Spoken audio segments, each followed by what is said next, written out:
Hello guys. आज हम बात करेंगे बायोकेमिस्ट्री का एक जबरदस्त टॉपिक कार्बोहाइड्रेट।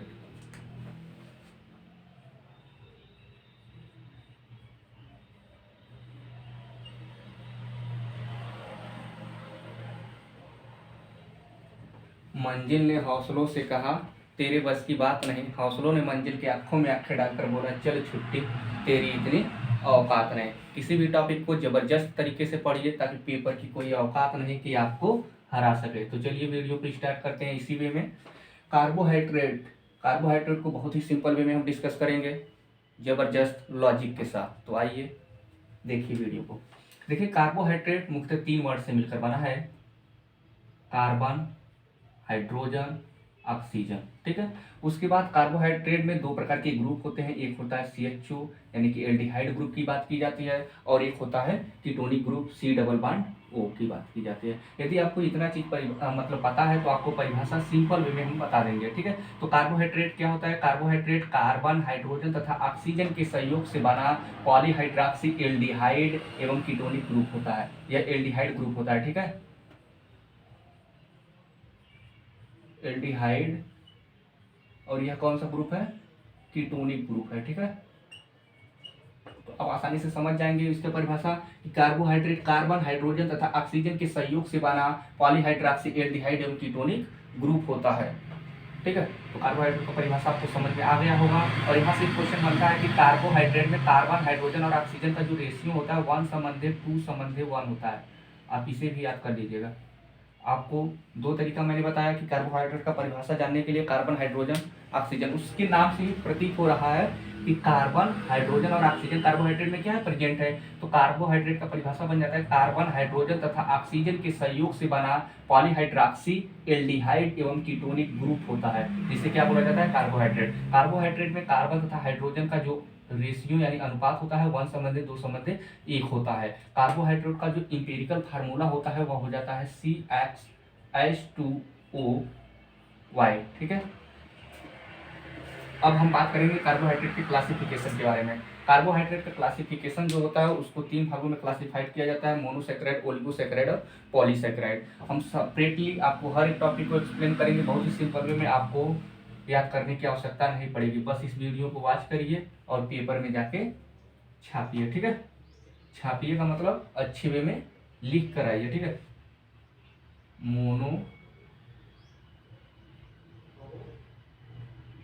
मोनोसैकेराइड। ठीक है।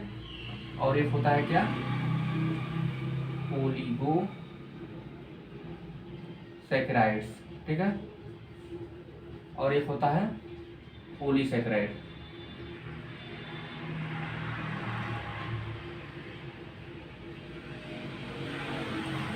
ठीक है। तो 3 भागों में क्लासिफाइड किया जाता है। किस बेस पर? कार्बन यानी सुक्रोज के बेस पर। ठीक है। तो मोनोसैकेराइड का मतलब होता है जिसमें मोनो माने एक होता है। ठीक है। सैकेराइड का मतलब शर्करा होता है। तो मोनोसैकेराइड का पहले फार्मूला आपको पता होना चाहिए। मोनोसैकेराइड का जो इंपेरिकल फार्मूला होता है CnH2nOn होता है।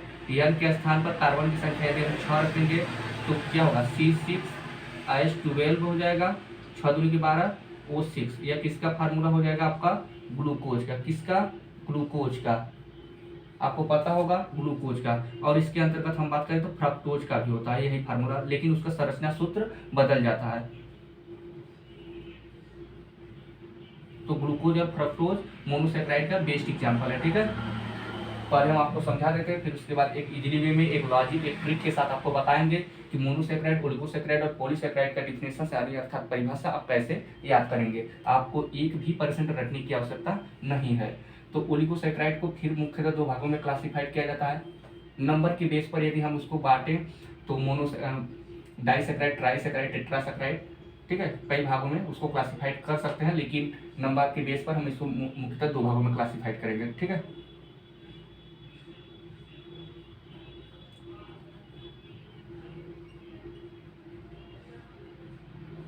डाइसैकेराइड और एक बात करेंगे ट्राइसैकेराइड।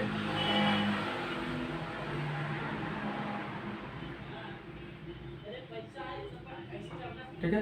तो जो मोनोसैकेराइड्स, देखिए डाइसैकेराइड्स का इंपेरिकल फार्मूला आप पहले जानिए कि डाइसैकेराइड्स का इंपेरिकल फार्मूला क्या होता है। ठीक है। सूत्र जिससे बोला जाता है, तो इसका होता है CnH2ON-1।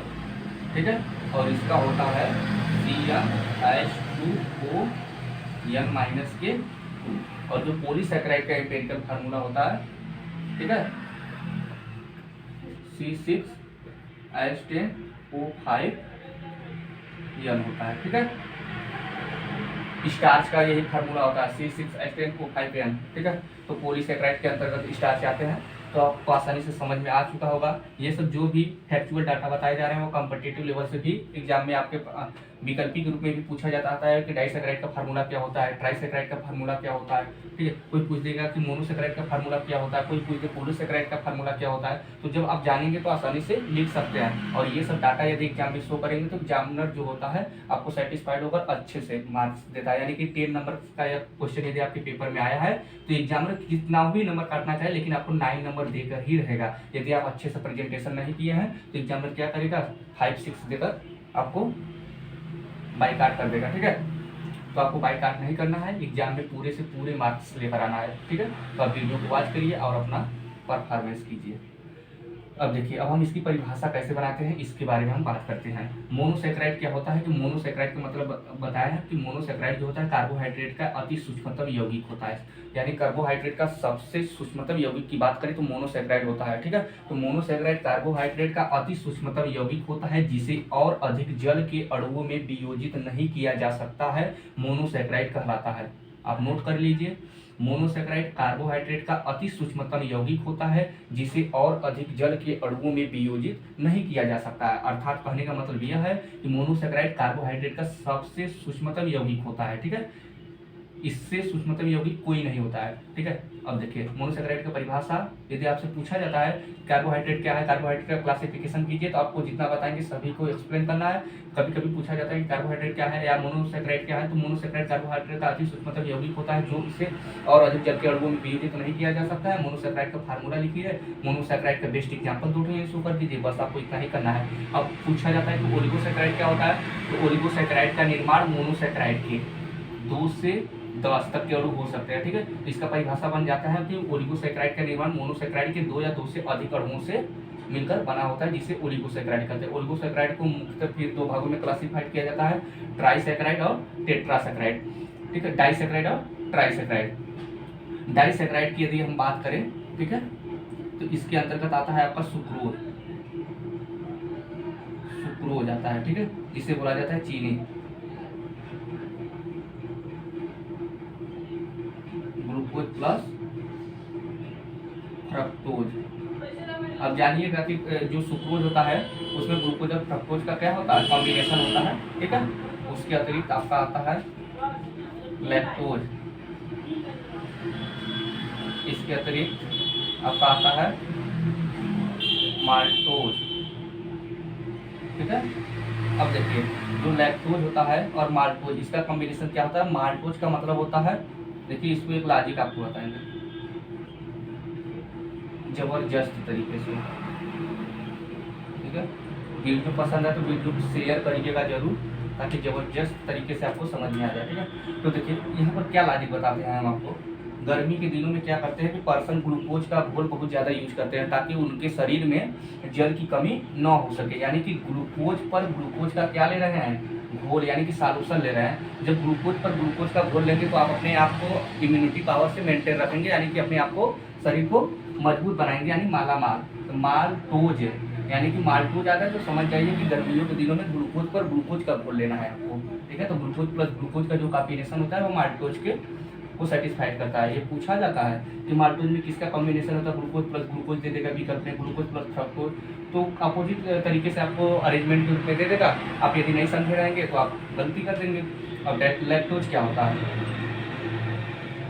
ग्लूकोज, जी से ग्लूकोज, जी से गैलेक्टोज, लैक्टोज गैलेक्टोज मिलता जुलता है, ठीक है। तो आप आसानी से समझ चुके होंगे। कोई पूछते डाइसैकेराइड क्या होता है तो आप बता देंगे कि डाइसैकेराइड जो होता है ओलिगोसैकेराइड का एक पार्ट होता है जो मोनोसैकेराइड के 2 या 2 से अधिक अणुओं से मिलकर बना होता है। फिर आपको यही सब शो करना है। आप सिंपल वे में आप इसे भी समझ चुके होंगे। अब हम बात कर लेते हैं ट्राइसैकेराइड क्या होता है, ठीक है। ट्राइसैकेराइड क्या होता है कि ट्राइसैकेराइड के अंतर्गत यदि बेस्ट एग्जाम्पल बात करें तो रैफिनोज, याद कर लीजिएगा, रैफिनोज, ठीक है।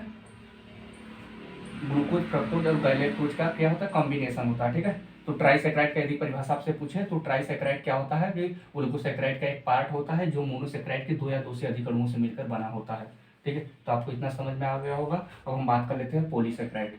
पॉलीसेक्राइड क्या होता है कि पॉलीसेक्राइड का निर्माण मोनोसेक्राइड के अधिक से अधिक यानी कि 10 से अधिक अणुओं से मिलकर बना होता है। यानी कि 2 से 10 तक के अणु के मध्य जो भी बात की जाएगी वो ओलिगोसेक्राइड के मध्य 2 से 10 200 तक बात कर सकते हैं, ठीक है।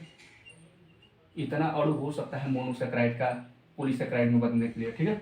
तो पॉलीसेक्राइड का निर्माण मोनोसेक्राइड के 10 से अधिक अणुओं से मिलकर बना होता है। यानी कि पॉलीसेक्राइड मोनोसेक्राइड के 10 से अधिक अणुओं से मिलकर ही पॉलीसेक्राइड का निर्माण होता है। पॉलीसेक्राइड का फार्मूला होता है C6H10O5 फिर यान होता है। इसके अंतर्गत यदि बेस्ट एग्जाम्पल की बात करें तो स्टार्च, ठीक है, सेलुलोज, हेमी सेलुलोज, ठीक है, लिग्निन, ठीक है। तो आज हम बात किए हैं कार्बोहाइड्रेट, ठीक है। अब हम बात कर लेते हैं मोनोसेक्राइड के कुछ फिजिकल प्रॉपर्टीज। तो मोनोसेक्राइड का फिजिकल प्रॉपर्टीज के बारे में हम यदि बात करें तो मोनोसेक्राइड क्या होता है, यह क्या होता है, ग्लूकोज, यानी कि मोनोसेक्राइड का बेस्ट एग्जाम्पल क्या है, ग्लूकोज के बारे में आप देखेंगे।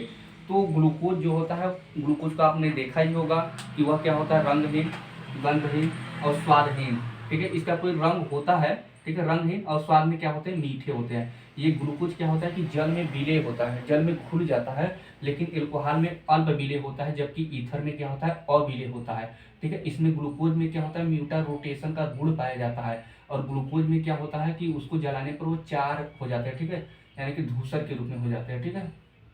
तो मोनोसेक्राइड का यदि आपको फिजिकल प्रॉपर्टीज पूछे तो मोनोसेक्राइड में ग्लूकोज को आपको देखिए और ग्लूकोज कैसा बिहेवियर करता है उसके फिजिकल प्रॉपर्टीज के रिगार्डिंग उसको ग्लूकोज को देखिए, और ग्लूकोज में क्या क्या कॉम्बिनेशन होता है, क्या क्या इफेक्ट मतलब डिसबैलेंसिंग देखने को मिलता है, ग्लूकोज को देखते हुए आप उसका फिजिकल प्रॉपर्टीज को लिख सकते हो। तो हर एक टॉपिक आपको सिंपल वे में समझाया जाएगा। तो प्लीज़ वीडियो को लाइक कीजिए, शेयर कीजिए और अपने मित्रों में शेयर कीजिए, ताकि कार्बोहाइड्रेट, केमिस्ट्री से रिलेटेड, मैथमेटिक्स से रिलेटेड, एग्रीकल्चर का कोई भी टॉपिक सिंपल वे में समझाया जाएगा बहुत ही ज़बरदस्त तरीके से। तो इसी के साथ मैं इस वीडियो को समाप्त करता हूँ। Thank you.